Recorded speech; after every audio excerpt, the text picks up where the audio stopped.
In his opening monologue for the podcast entitled Opinions, Robert Harris mourns the death of Sigmund Freud's academic reputation. He caps this off with a story about a fellow professor whom he asked to help him locate a Freud essay. Anyway, he was in his office at the time, so I asked him if he would kindly take a look at those 2 volumes and tell me which one of them contained the article. I stayed on the line, and a few minutes later, John picked up the phone again and informed me that the psychology department's reading library doesn't have any books by Freud. I said, "What? That's a joke, right?" He assured me it was true, and I said, "But that's like the philosophy department not having any Plato, or the English department not having any Shakespeare." And he said, laughing, "Around here, we think Freud belongs in literature departments. Oh, how the giant has fallen."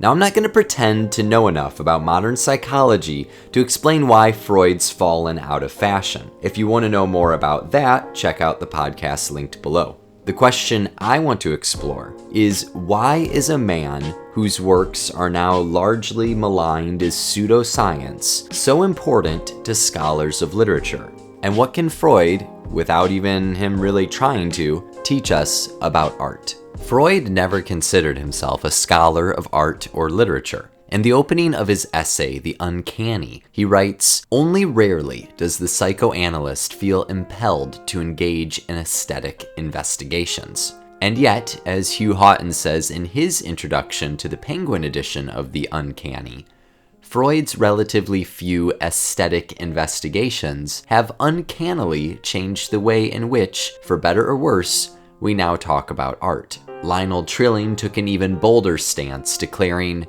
"Freud ultimately did more for our understanding of art than any other writer since Aristotle." Wow, that's an assertion. So how did Freud become such a titan of literary criticism? For one, he moved on the outskirts of literary circles. His essay on transience, which was commissioned by the Berlin Goethe Society, starts with a vignette about a walk he had with a young but already famous poet.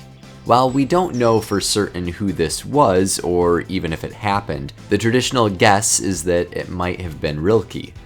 Writing for Goethe while walking with Rilke sure sounds pretty literary to me. And of course, Freud's literary shoulder rubbing was not confined to his native language. Virginia Woolf and her husband Leonard published his works in English and visited him after he took political asylum in England. Although, according to her diary, the Mrs. Dalloway author was less than impressed, writing rather brutally, "All refugees are like gulls with their beaks out for possible crumbs."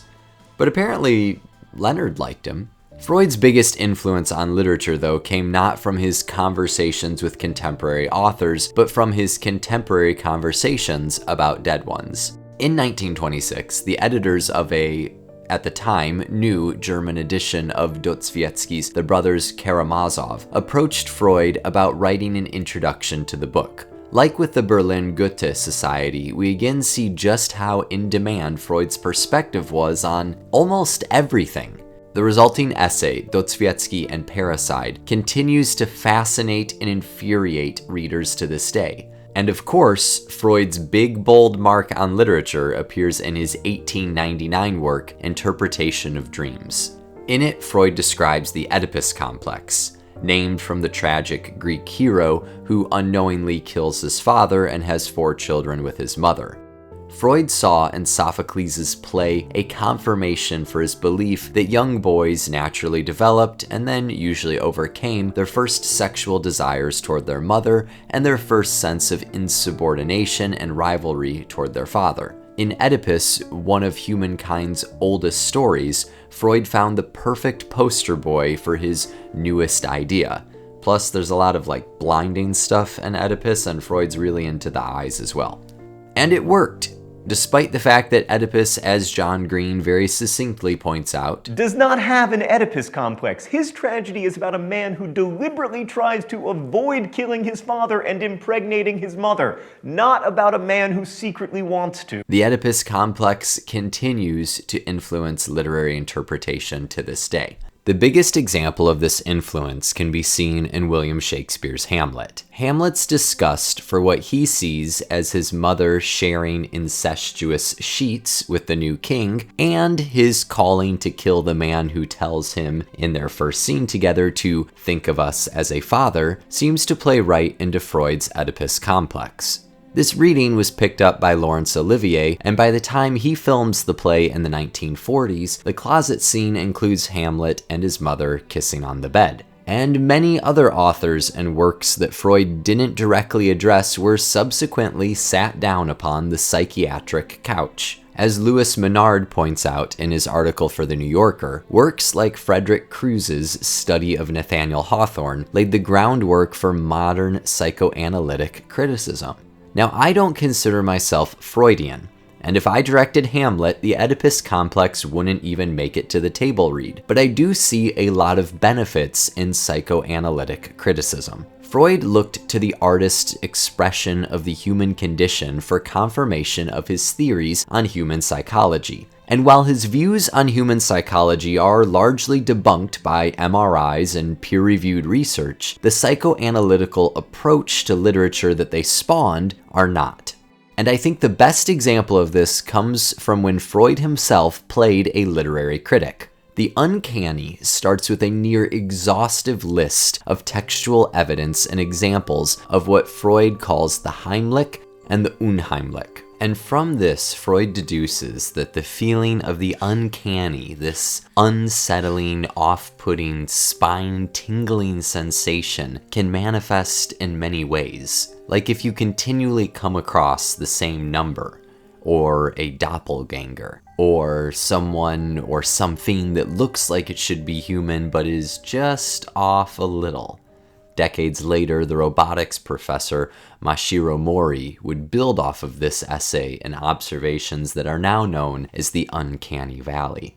Freud then analyzes The Sandman, a short story by E.T.A. Hoffman. This story is filled with eyes, mistaken identity, repressed memories, and autonoma. And the uncanny is kind of the perfect lens with which to analyze it. And it's a lens we still use to this day for everything from Jim Carrey horror movies to modern VFX to AI art, and that feeling we all get when shadows, sounds, and coincidences drift into something more difficult to explain away. Psychoanalytic criticism requires close reading and creativity.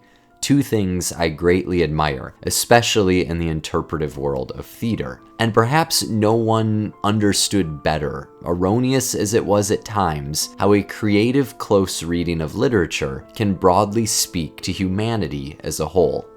And for that, I say we keep Freud around, at least in the literature department. Thanks so much for watching. If you'd like to see a video that goes into a wide variety of literary criticisms, it's linked below, or there's a video that YouTube is recommending for you. If you have any questions, please leave them in the comments, and happy reading.